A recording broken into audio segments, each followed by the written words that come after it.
කිලාඩි 9න් කෝටි 10,000ක මංකොල්ලයක් හරි ලස්සනට සැලසුම් කෙරුව අමුතුම විදිහේ චරිතයක් ගැන කියවෙන කතාවක් තමයි අද අරගෙන අවිල්ලා තියෙන්නේ. ඉතින් එහෙනම් වැඩි කතා නැතුව අපි යමු මූවි එකට. මේ ෆිල්ම් පිස්වා රිවිව්ස්.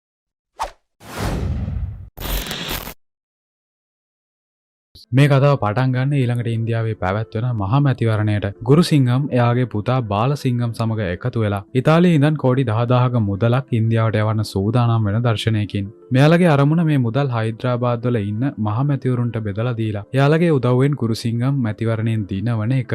මෙතනින් පස්සේ අපිව ගෙනියන්නේ කැම්පස් එකේ මනෝවිද්‍යා උපාධිය අවසන් කරමින් ඉන්න මේ කතාවේ ප්‍රධාන චරිතයක් වෙන පූජා ළඟට දේශන ශාලාවෙන් එළියට එන පූජාට එයාගේ හොඳම යහළුවා වෙන සූර්යගෙන් කෝල් එකක් එනවා. මේ වෙලාවේ සූර්යා ඇක්සිඩන්ට් වෙලා හොස්පිටල් එකේ ඉන්නේ කියලා දැනගන්න පූජා ඉක්මනින්ම යනවා සූර්යාව බලන්න. හොස්පිටල් එකේ ඉන්න සූර්යාට තියෙන ලොකුම අවුල එයාලගේ උපාධියේ අවසාන ප්‍රොජෙක්ට් එක. එයාගේ මේ ඇක්සිඩන්ට් එක නිසා සම්පූර්ණ කරගන්න බැරි වෙන එක. මේ ගැන සූර්යා පූජාට කිව්වාම පූජා සූර්යාගේ ප්‍රොජෙක්ට් එකත් කරලා දෙන්නම් කියලා බාර ගන්න නිසා ඔන්න සූර්යා පූජාට ඒ වෙලාවේදී සූර්යා කරන්න හිටපු ප්‍රොජෙක්ට් එකේ විස්තර ටික දෙනවා.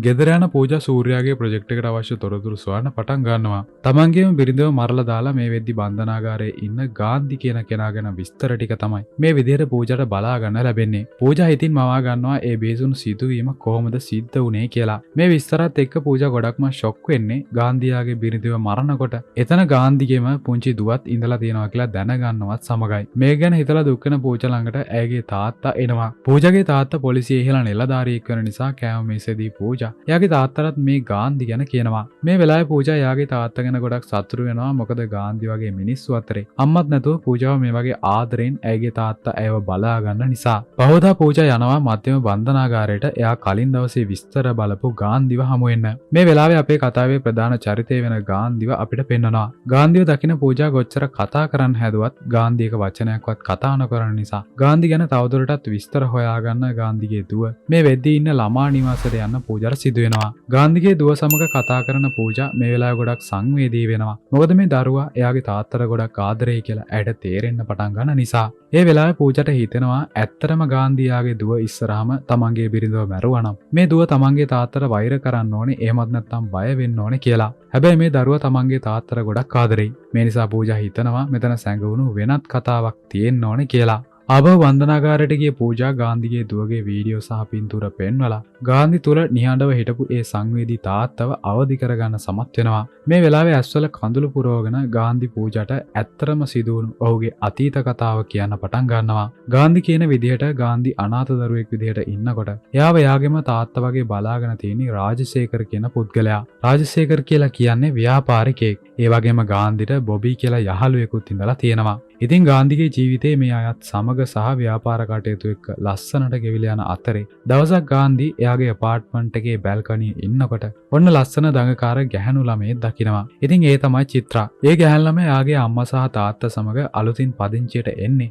ගාන්ධිගේම නිවසේ ඉස්සරහා තිබුණු ගෙදරට. චිත්‍රාව දැකලා පිස්සුවටනු ගාන්ධි ගෙදරින් එළියට ඇවිල්ලා පාර දිගේ පිස්සුවෙන් වගේ දුවගෙන යනකොට පාරේ හිටපු එක්තරා මැදි වයසේ පිරිමි කෙනෙකුගේ ඇඟේ හැප්පිලා මේ දෙන්න ඉක්මනටම එකිනෙකා සමග කතාවට වැටලා තියෙනවා. ඉතින් කවුද කියලාවත් දන්නේ නැති මේ කෙනත් සමග ගාන්ධි එයා දැකපු චිත්‍රා ගැන පිස්සුවෙන් වගේ කියවන්න පටන් ගන්නවා. කොහොම හරි මේ දෙන්න හොඳට යහළු වුණත් අපාර්ට්මන්ට් එක ළඟට ආවට පස්සේ තමයි ගාන්ධිට තරු පේන්න පටන් ගන්නෙ. මොකද මෙච්චර වෙලා මෙයා මේ චිත්‍රා ගැන කියවලා තියෙන්නේ චිත්‍රාගේම තාත්තා සමග. හැබැයි චිත්‍රාගේ තාත්තා දන්නේ නැහැ ගාන්ධි මේ කිව්වේ තමන්ගේ දුව ගැන කියලා. ඉතින් ගාන්ධි මේ නිසාම චිත්‍රාගේ තාත්තට දැනගන්න තියන්නෙත් නැහැ ගාන්ධි ඉන්නේ එයාලගේ ඉස්සරහා ගෙදර කියලා. පහවදා ගාන්ධි රාජශේඛර් සහ බොබී සමග ඔෆිස් එකේදී කලින් දවස් වුණ සිදුවීම ගැන කියලා hina වෙමින් ඉන්න අතරේ එයාලා ටීවී එකේ නිවුස් වලින් දැනගන්නවා එයාලගේම ඔෆිස් එකේ පෞද්ගලික තොරතුරු වගේක් ඔෆිස් එකේ ගෑනු ළමයෙකුගේ අත්වැරදීමකින් එළියට ගිහින් කියලා. මේ ගැන දැනගන්න ගාන්ධි හොඳටම තරහා අරගෙන බොබීට කියනවා ඒ ගෑනු ළමයව අස් කරලා දාන්න කියලා. ඊළඟට වැඩ ඇරිලා ගෙදර යන ගාන්ධි දොර අරින්න හදන වෙලාවේ ගාන්ධිගේ ඉස්සරහා ගෙදර ඉන්න චිත්‍රාගේ තාත්තා එතනට එනවා. ගාන්ධිට මේ වෙලාවේ කරගන්න දෙයක් නැති වෙන නිසාම ඔන්න බොරුවක් ගොතන්න පටන් ගන්නවා. මං ආවේ ඔයාව බල්ල යන්න කියලා. ඉතින් චිත්‍රගේ තාත්තා මේකට රැවටිලා ගාන්ධිට එයාලගේ නිවසට ආරාධනා කරනවා. ගේ ඇතුළට යන ගාන්ධිව චිත්‍රගේ අම්මා හොඳින් පිළිගන්නකොට මෙහෙම කතා කරන අතරේ තමයි ගාන්ධි දැනගන්නේ අද ගාන්ධි එයාලගේ ඔෆිස් එකෙන් අයින් කරපු ගැහැණු ළමයා වෙන කවුරුවත් නෙවෙයි මේ චිත්‍රා කියලා. තමන්ගේ අතින් උණු වැරද්ද හදාගන්න ගාන්ධි පහුවදාම චිත්‍රාට අලුත් ජොබ් එකක් හොයලා දෙනවා. මේ දෙකම චිත්‍රාටත් දැනෙනවා ගාන්ධි මේ හැමදේම කරන්නේ චිත්‍රාට ආදරේ නිසා කියලා. ඔන්න ඉතින් ඔතනින් චිත්‍රගේ සහ ගාන්ධිගේ ආදර කතාව පටන් අරගෙන තියෙනවා. හව් ඔහමින් මේක ආදර කතාවක් කියලා දැන් දුවන්න එහෙම එපා. හොඳම හරිය පටන් ගන්න ඉස්සරහට. ඉතින් මේ ලස්සන ආදර කතාවත් එක්ක චිත්‍රගේ සහ ගාන්ධිගේ පුංචි පවුල ලස්සන කරන්න ඔවුන්ට පුංචි දුවෙකුත් ලැබෙනවා. පූජා සමග මේ කතාව කියාගෙන යන ගාන්ධි කියනවා මෙතනින් එහාට තමයි එයාලගේ ජීවිතේ නරක කාලය උදා වුණේ කියලා. අපිට ආයෙමත් යන්න වෙනවා ගාන්ධිගේ අතීත කතාව පැත්තට. ඔයාලට මතක ඇතිනේ කතාව පටන් ගන්නකොටම කිව්වා වංචනික මුදල් මහ ඇමතිවරුන්ට බෙදලා දීලා. ඊළඟට මැතිවරණයේ දිනන්න සැලසුම් කරන ගුරුසිංහම් ගැන. ඉතින් ගුරුසිංහම් එයාලගේ කෝටි 10000ක මුදල් හංගන්න වගේම ඒකේ මූල්‍ය කළමනාකරණය ගැන බාර දෙන්නේ ගාන්ධිව පුංචි කාලේ ඉඳන් බලාගත්ත මේ රාජශේකරට.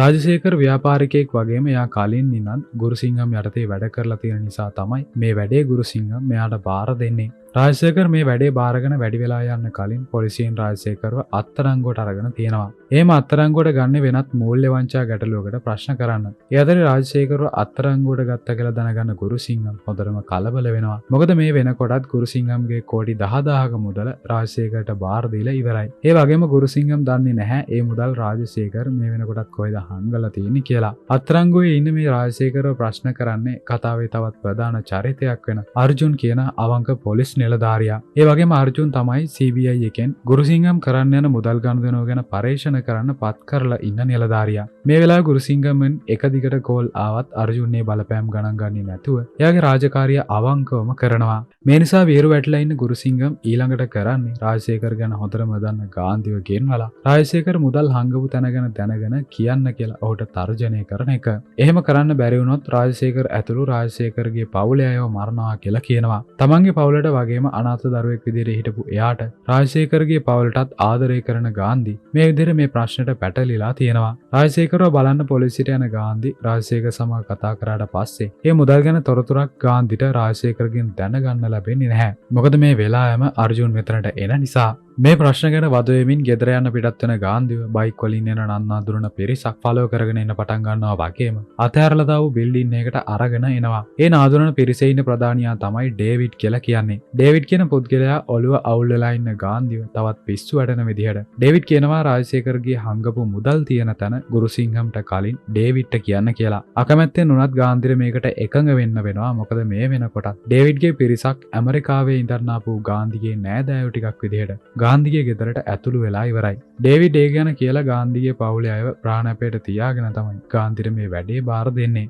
ගාන්ධිගේ පවුලේ අයට බොරුවට හිතවත්ව දැනටමත් මේ ගෙදර ඉන්න පිරිස ගැන නොදන්න චිත්‍රා ඇතුළු මුළු පවුලම අනතුරේ නිසා ගාන්ධි ගොඩක් අසරණ වෙනවා. දැන් ඔයාලට තේරෙනවා මේ වෙනකොට ගුරුසිංහම් රාජශේකර් ඇතුළු රාජශේකර්ගේ පවුලේ අයටත් ඩේවිඩ් ගාන්ධිගේ පවුලේ අයටත් කරදරයක් කරයි කියන බයට හැම පැත්තෙම අසරණ ගාන්ධිව හිර වෙලයි තියෙන්නේ. ගෙදරට යන ගාන්ධි දකිනවා ඩේවිඩ්ගේ පිරිස බොහොම සූක්ෂමව තමන්ගේ පවුලේ අය සමග හිතවත් වෙලා ඉන්න විදිය.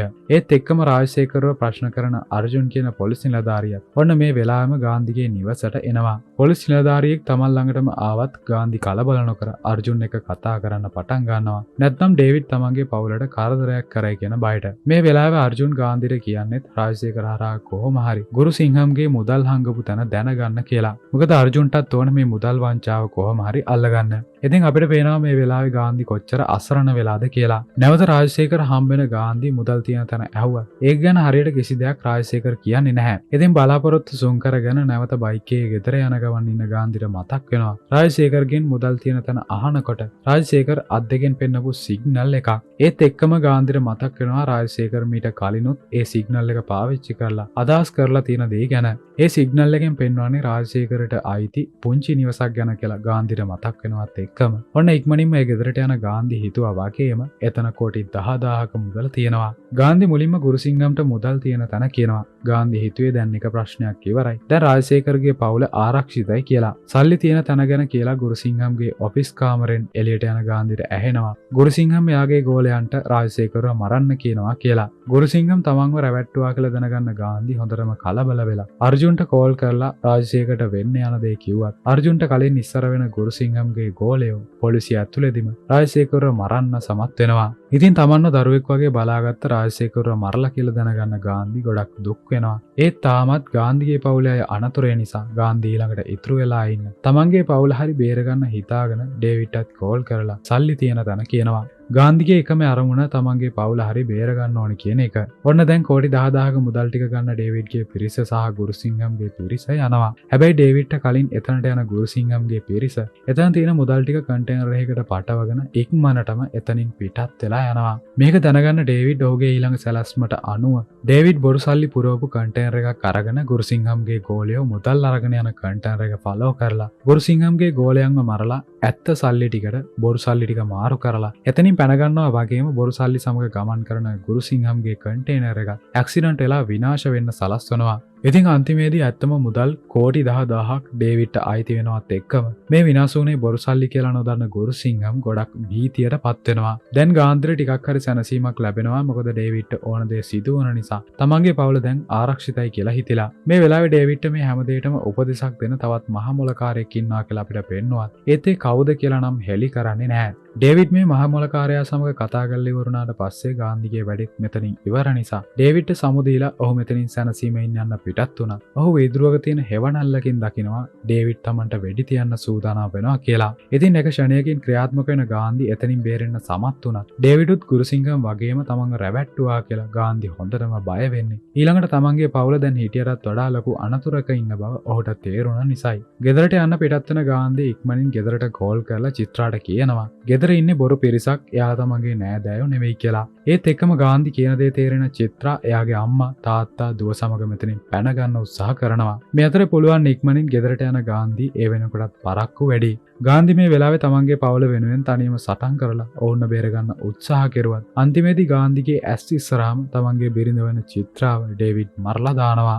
ගාන්ධිව සම්පූර්ණයෙන් මානසිකව කඩා වැටුණත් තමන්ට දැන් තියෙන එකම වස්තුව වෙන තමන්ගේ දුව බේරගන්න පුළුවන් උපරිමය ගාන්ධි කරනවා. කොහොම නමුත් අන්තිමේදී මෙතනට පොලිසිය එනවා සමග පොලිසියට අහු නොවී බේරෙන ඩේවිඩ් ගාන්ධිට තර්ජනය කරනවා. තමන්ගේ බිරිඳගේ ඝාතනය පිළිගත්තේ නැත්නම් ගාන්ධිගේ දුව මරලා දානවා කියලා. මේ නිසා තමන්ගේම බිරිඳගේ මරණයට වැරදිකරු වෙලා ගාන්ධි මේ විදිහට බන්ධනාගාරගත වෙලා තියෙනවා. ඔය විදිහට මේ හැම දෙයක්ම දැනගත්ත පූජා ගොඩක් සංවේදී වෙනවා. නිර්දෝෂීව මෙහෙම දඬුවම් ලබන ගාන්ධි ගැන අනුකම්පා කරන පූජා ඉහළ පොලිස් නිලධාරියෙක් වුණ තමන්ගේ තාත්තගේ බලතල පාවිච්චි කරලා ඉක්මනින්ම ගාන්ධිට తాවකාලිකව ඇප ලබා දෙන්න කටයුතු කරනවා. ඊළඟට ඇප ලබාගෙන එළියට එන ගාන්ධිව දැක්කම පූජා විතරක් නෙමෙයි අපිත් හොඳටම කන්ෆියුස් වෙනවා. මෙච්චර වෙලා පූජා වගේම අපි දැකපු කතාවේ ඇස්වල කඳුළු පුරවන් අහිංසකව හිටපු ගාන්ධි සුපිරි ඇඳුමකුත් ඇඳගෙන බන්ධනාගාරයෙන් එළියට එන්නේ හරිම උද්‍යෝගයෙන්. ඒ අතරතුර පූජාගේ තාත්තා තමන්ගේ දුව කරලා තියෙන මේ වැඩේ ගැන දැනගෙන ගාන්ධිගේ ඇප අවලංගු කරන්න හැදුවත් එයා පරක්කු වැඩි. ඒ වගේම ගාන්ධි ඇප ලැබිලා කියලා දැනගන්න අර්ජුන් පොලිස් කණ්ඩායමක් සහ පූජාගේ තාත්තා සමග මෙතනට ඇවිල්ලා ගාන්ධිව නවත්වන්න හැදුවත් ඒ කිසිම කෙනෙකුට ගාන්ධිව නවත්වන්න පුළුවන් වෙන්නේ නැහැ කියලා තමයි අපිට දකින්න ලැබෙන්නේ. එයා කිසිම විදිහකින් නොහිතපු දෙයක් මෙතන සිදු වෙනවා කියලා හිතන පූජා තව තවත් පුදුම වෙන්නේ. ගාන්ධිව බන්ධනාගාරයෙන් එක්කගෙන යන්නේ නැ ගාන්ධිගේ කණ්ඩායමේ ඉතුරු ටික දැක්කට පස්සේ. මේ විදිහට මෙතනට එන්නේ මෙච්චර වෙලා අපි බලපු කතාවේ හිටපු චිත්‍රාගේ අම්මා තාත්තා සහ ඔහුගේ යාළුවා වුණ බොබි. නොහිතපු චරිතයක් විදිහට මෙතනින් ඉක්මනින්ම ගාන්ධි පිට වෙලා යනකොට පූජාට ආදරේ කියලා කෑ ගහලා යන්නත් ගාන්ධිරම් අමතක කරන්නේ නැහැ. වෙච්ච දේ හිතා ගන්න බැරුව ඉන්න පූජා මේ කරපු හපංකම ගැන පැහැදිලි කරන අර්ජුන් කියනවා මේ ගාන්ධි කියලා කියන්නේ ජාත්‍යන්තර මට්ටමින් මිනිස්සු රවට්ටලා මුදල් වංචා කරන කෙනෙක් කියලා. ඒ වගේම අර්ජුන්ට මේ වෙනකල් අල්ලගන්න බැරුණ අපරාධකාරයෙක් තමයි ගාන්ධි කියලා කියන්නේ. එතකොට මෙච්චර වෙලා අපි බලපු ගාන්ධිගේ අතීත කතාව බොරුවක්ද? නෑ, ඒ කතාව ඇත්ත. හැබැයි පූජාට ගාන්ධි කියලා තියෙන්නේ ඇත්තරම තාමත් බන්ධනාගාරයේ ඉන්න රාමක්‍රිෂ්ණගේ කතාව. ඉතින් මෙතනින් පස්සේ තමයි පූජා දැනගන්නේ එයාට ඉස්සල්ලාම ගාන්ධි ගැන බොරු විස්තර ටිකක් දීලා මේ ගැන පූජාට කිව්ව සූර්යයත් ගාන්ධිගෙන් ලක්ෂ 5ක් අරගෙන තමයි ගාන්ධිගේ මේ වැඩේට පූජාව සම්බන්ධ කරන්න උදව් කරලා තියෙන්නේ කියලා. මේ විදිහට තවත් ගාන්ධි ගැන විස්තර අර්ජුන් කියන්න පටන් ගන්නවා. ගාන්ධි කියලා කියන්නේ ඩුබායි වල ඉඳන් සූක්ෂමව මුදල් වංචා කරපු කෙනෙක්. මෙයාගේ උදව්වට ඉන්න අනිත් අය තමයි මෙච්චර වෙලා අපිට පෙන්නපු බොබි චන්ද්‍ර සහ පොල් පාණ්ඩේ කියලා කියන්නේ. මෙයාලා දැනගන්නවා ඉතාලියේ ඉඳන් ඉන්දියාවට ගුරුසිංහම් සහ බාලසිංහම් යවන්න හදන කෝටි 10000 ගැන. බාලසිංහම් තමයි ඉතාලියේ ඉඳන් ඒ මුදල් යවන්නේ කියලා දැනගන්න මේ කට්ටිය. බාලසිංහම් හරහා මේ ගැන වැඩි විස්තර හොයාගන්න. ඒ වෙනකොටත් ඉතාලියේ ඉන්න චිත්‍රාව මෙයාලගේ ප්ලෑන් එකට සම්බන්ධ කරගන්න. මෙයාලත් ඉතාලියට ගිහිල්ලා තියෙනවා. චිත්‍රා කියන නමින් පූජාට කිව්ව කතාවේ පෙන්නුවට මෙයාගේ ඇත්තම නම වෙන්නේ අදිති. ඉතින් දැන් අදිතිව ප්ලෑන් එකට සම්බන්ධ කරගත්ත ගාන්ධි මේ වෙනකොටත් අදිතිට පිස්සු වැටලා ඉන්න බාලසිංගම් ළඟට ඇයව යවනවා. ගාන්ධිගේ ප්ලෑන් එකට අනුව බාලසිංගම්ගේ මන්දිරයට යන අදිති සෙල්ෆියක් ගන්න කියලා බාලසිංගම්ගේ ෆෝන් එක ඉල්ලගෙන ඒ මුවාවෙන් ඒ ෆෝන් එක හැක් කරන්න ඕනේ කරන දත්ත ටික ගාන්ධිට දෙනවා. මේ නිසා ගාන්ධි මුදල් තියෙන තැන බාලසිංගම්ගේ ෆෝන් එක හරහා දැනගන්න සමත් වෙලා තියෙනවා. කොහොම හරි දන්න මායම් ටික ඔක්කොම දාලා අදිති වැඩේ කළත් අන්තිම මොහොතේ බාලසිංගම්ට අදිතිගේ බොරුව අහු වෙනවා වගේම ඒ වෙලෙම ගාන්ධිට සිග්නල් එකක් දෙන අදිතිව ඉක්මනින්ම ගාන්ධි බේරගෙන බොබි සහ චන්ද්‍රාට බාර දීලා ගාන්ධි ඉක්මනින්ම යනවා මේ මුදල් තියෙන තැනට. ඒ අතරේ කේන්තියෙන් විරු වැටලා ඉන්න බාලසිංගම් ගාන්ධිව ෆලෝ කරන්න පටන් ගන්නවා. ගාන්ධි මුදල් තියෙන තැනට යන වෙලාවෙම මේ මුදල් වංචාව ගැන හොයන්න බාර වෙලා තියෙන අර්ජුන් එතනදී ගාන්ධිව අල්ලගන්න සමත් වෙනවා. නමුත් ඒ වෙද්දිත් මුදල් තියෙන කන්ටේනර් එක නැවකින් ඉන්දියාවට පිටත් වෙලා ඉවරයි. මේ වෙලාවෙම එතනට එන බාලසිංගම් ගාන්ධිට වෙඩි තියනවත් එක්කම වෙඩි වදින ගාන්ධි මූදට ඇදගෙන වැටෙනවා. ඒත් ගාන්ධි මේ වෙඩි පහරින් මැරෙන්නේ නම් නැහැ. ළඟට තමයි මේ මුදල් හඹා යන ගාන්ධිගේ කණ්ඩායම සහ පොලිස් පරීක්ෂක අර්ජුන් ඉන්දියාවට එන්නේ. ගාන්ධි ලොකු ප්ලෑන් එකක් සමග ඇවිල්ලා කැමැත්තෙන්ම අර්ජුන්ට බාර වෙලා බන්ධනාගාරගත වෙනවා. ගාන්ධි මොකක් හරි ප්ලෑන් එකක් ගහන බව දන්නවා වුණත් හරියට මේක ගැන අර්ජුන් තාමත් දන්නේ නැහැ. ඉතින් දැන් ඔයාලට තේරෙනවා ඇති ගාන්ධිගේ සැලැස්ම මොකක්ද කියලා. ඉන්දියාවට ආව මුදල් ගැන සේරම විස්තර හරියට දැනගන්න දැනට බන්ධනාගාරයේ ඉන්න රාමකෘෂ්ණ හරහා මුදල් ගැන විස්තර ටික දැනගන්න එක තමයි ගාන්ධිගේ සැලැස්ම වෙලා තියෙන්නේ. අපි කලින් බලපු කතාවේ සියලුම සිදුවීම් වලට ඇත්තරම මුහුණ දුන්න රාමකෘෂ්ණට බන්ධනාගාරයේදී ගාන්ධි සූක්ෂමව ලං වෙලා ඔහුගේ ජීවිත කතාව ගාන්ධි දැනගන්න සමත් වෙනවා. ඊළඟට ඉන්දියාවට ආවට පස්සේ කෝටි 10,000ක මුදල් වලට සිදු වුණ දේ දැනගෙන රාමකෘෂ්ණගේ දුක්බර ජීවිත කතාව පාවිච්චි කරලා පූජාගේ අනුකම්පාව ලබාගෙන පූජා හරහා නැවත ගාන්ධි එළියට එනවා. දැන් ඔයාලට තේරෙනවා ඇති මොකද්ද මේ වෙනකල් සිදු වුණේ කියලා. මේ මුදල් ඉතාලියේ ඉඳන් ගුරුසිංහම් සහ බාලසිංහම් ඉන්දියාවට ගෙන්නුවේ ඒ මුදල් බෙදලා දීලා මහා මැතිවරණයෙන් ගුරුසිංහම්ට දිනන්න ඕන නිසා. හැබැයි දැන් මේ සැලසුමත් උඩු යටිකුරු වෙලායි තියෙන්නේ. සල්ලි බෙදා ගන්න බැරි වුණ නිසා ගුරුසිංහම් හොඳටම තරහ ගිහින් තමයි ඉන්නේ. ඒ අතරේ මේ වෙච්ච දේ ගැන හිතමින් ඉන්න පූජාව හමු වෙන්න ගාන්ධි එනවා. ගාන්ධි පූජාට දැක්ක පළවෙනි දවසේ ඉඳන්ම කැමැත්තෙන් හිටිය කියලා වගේම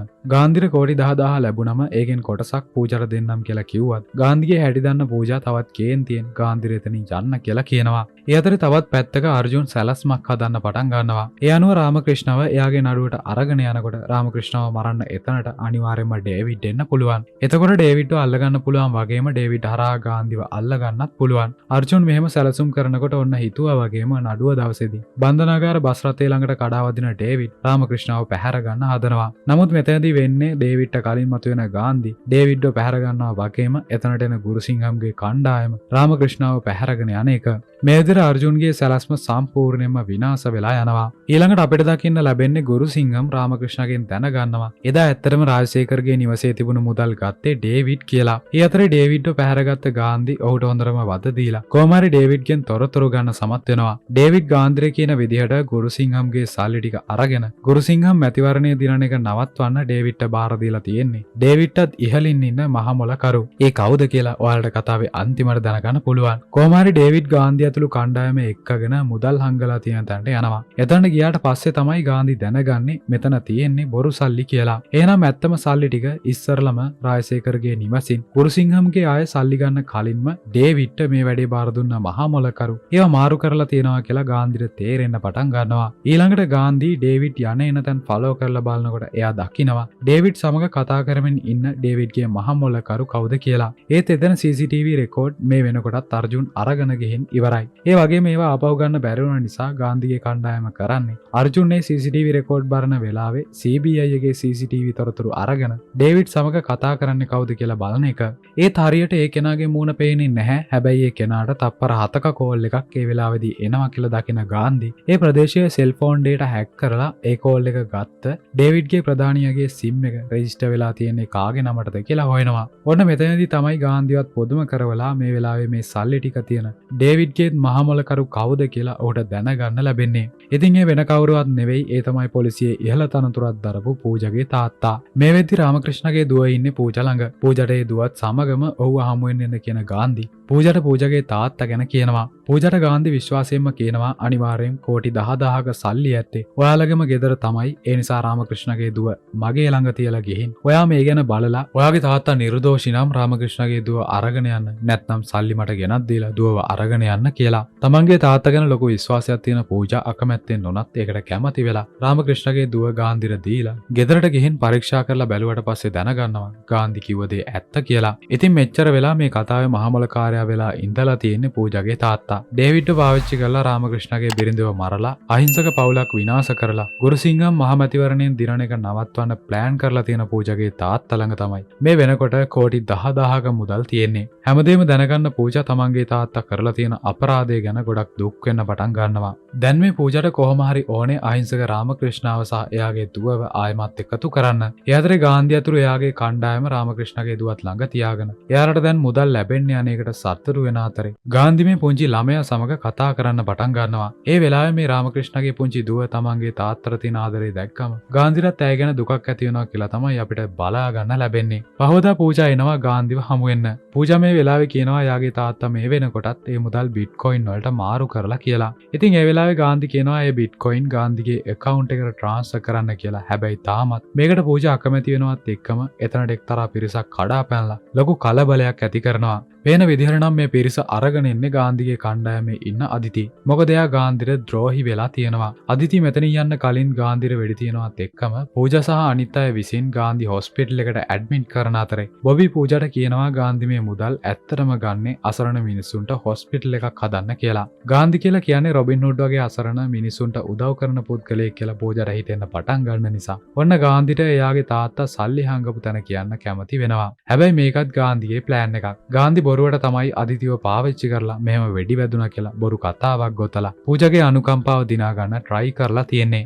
ආපහු පාරක් පූජාව රවට්ටපු මේ කණ්ඩායම මෙතන යන්න හදනකොට තමයි පූජා මේ පාර නම් රැවටුනේ නැහැ කියලා අපිට පෙන්වන්නේ. පූජා මේකට රැවටුනා වගේ රංගපෑමක් තමයි කරලා තියෙන්නේ. පූජා රාමකෘෂ්ණගේ දුවව ගාන්ධිගෙන් අරගෙන ගාන්ධිව අර්ජුන්ට අල්ලලා දෙන්න තමයි මේ ප්ලෑන් එක ගහලා තියෙන්නේ. ඊළඟට පූජා බාල්සිංහම්ට කෝල් කරලා ඔහුට ඕන කරන සල්ලි තියෙන තැන තමන් දන්නවා. සල්ලි ඕන නම් රාමකෘෂ්ණව ගෙනල්ලා දෙන්න කියලා කියනවා. ඉතින් ඔන්න මේ යෝජනාවට බාලසිංහමුත් කැමති වෙනවා. පහවදා වෙනකොට පූජා රාමකෘෂ්ණගේ දුව සමග වරායට යනවා. මොකද ඒ වෙනකොටත් පූජාගේ තාත්තා කෝටි 10000ක සල්ලි වරායෙන් පිටත් කරලා යවන්න ලෑස්ති වෙලා ඉන්නේ. තමන්ගේ තාත්තා ගැන මහා කලකිරීමකින් සහ තරහින් ඉන්න පූජාව දකින පූජාගේ තාත්තට තමන්ගේ දුව දැක්කහම කරගන්න දෙයක් නැති වෙනවා. මේ වෙලාවේ සල්ලි ටික ගන්න බලාගෙන ඉන්න බාලසිංහම් මෙතනට ඇවිල්ලා පූජාගේ තාත්තට වෙඩි තියලා සල්ලි කන්ටේනර් එක හොයන්න පටන් ගන්නවා. සල්ලි කන්ටේනර් එක හොයාගන්න බාලසිංහම් සහ මෙතන ඉන්න පූජා කන්ෆියුස් වෙනවා. මොකද ඊට කලින් දවසේ අර්ජුන් අත්තරංගුවට ගත්ත ගාන්ධි මේ කන්ටේනරය ඇතුලේ ඉන්නවා දකිනකොට ඒ වෙලාවෙම තමයි ගාන්ධි කියන්නේ පොලිසිය අයටත් කෝටි 50 ගාණ දෙන්නම් කියලා තමයි. ඔහු පොලිසියෙන් බේරුණේ කියලා. ඒත් එක්කම අර්ජුන් මෙතනට ඇවිල්ලා ගාන්ධි සමග සටන් කරන්න පටන් ගන්නවා. නමුත් මේ අතරේ බාලසිංහම් රාමකෘෂ්ණගේ පුංචි දුවට පහර දීලා ඇයව විසි කරනවා දකින ගාන්ධි අර්ජුන්ගේ අතර මාංචු දාලා කන්ටේනර් පෙට්ටිය රඳ වෙලා ඉක්මනින් රාමකෘෂ්ණගේ දුව ළඟට ගිහින් බේ වැටලා ඉන්න රාමකෘෂ්ණගේ දුවව නැගිට්ටවනවා. මෙච්චර දෙයක් වෙලත් මේ පුංචි දරුවා ගාන්ධිගෙන් ඉල්ලන්නේ තමන්ගේ තාත්තව බේරලා දෙන්න කියලා විතරයි. මේකට සංවේදී වෙන ගාන්ධි මෙච්චර කාලයක් හඹා ගියපු සල්ලි අයිති කරගන්නවා වෙනුවට මේ දරුවගේ ඉල්ලීම ඉෂ්ට කරන්න තීරණය කරනවා. ඉතින් ගාන්ධි බාලසිංහම් ඇතුළු එයාගේ ගෝලියෝ ඔක්කොටම පහර දීලා රාමකෘෂ්ණව බාලසිංහම්ගෙන් බේරගෙන රාමකෘෂ්ණගේ දුව සහ රාමකෘෂ්ණව එකතු කරන්න සමත් වෙනවා. ගොටිකාපු බාලසිංහම් මේ විදිහට පසුබසිනකොට අර්ජුන් ගාන්ධි මුදල් වලට වඩා මේ කරපු මානුෂීය වැඩේ නිසා ගාන්ධිව අත්තරංගොට ගන්නේ නැහැ. ඒ වගේම ගාන්ධි කියලා කියන්නේ දරුණු අපරාධකාරයෙක් කියලා හිතාගෙන හිටපු පූජාගේ හිතෙත් ගාන්ධි ගැන පැහැදීමක් ඇති වෙනවා. අන්තිමේදී ගාන්ධි ඇතුළු කණ්ඩායම කෝටි 10000ක සල්ලිත් අරගෙන ඇමරිකාවට පිටත් වෙලා යනවා වගේම ගුරුසිංහම් ප්ලෑන් කරපු විදිහට සල්ලි ටික මහා ඇමතිවරුන්ට බෙදලා දෙන්න බැරි වුණ නිසා ගුරුසිංහම්ට මහා ඇමතිවරණය පරදින්න සිදු වෙනවා. ඉතින් කෝටි 10000ක මුදල අත්හරින්න අකමැති ගුරුසිංහම්ගේ පුතා වෙන බාලසිංහම් ආපහු ගාන්ධිව හොයාගෙන ඇමරිකාවට යන්න හදනවා වගේම ගාන්ධිට සමාව දුන්නා වගේ පෙන්නුවට රාජකාරිය අකුරටම ඉෂ්ට කරන අර්ජුන්ද ගාන්ධිව හොයාගෙන ඇමරිකාවට යන්න සූදානම් වෙන බව පෙන්වමින් දෙවෙනි කොටසකට ඉංගියක් ඉතුරු කරන ගමන් මේ ලස්සන කතාවත් මෙතනින් ඉවර වෙනවා.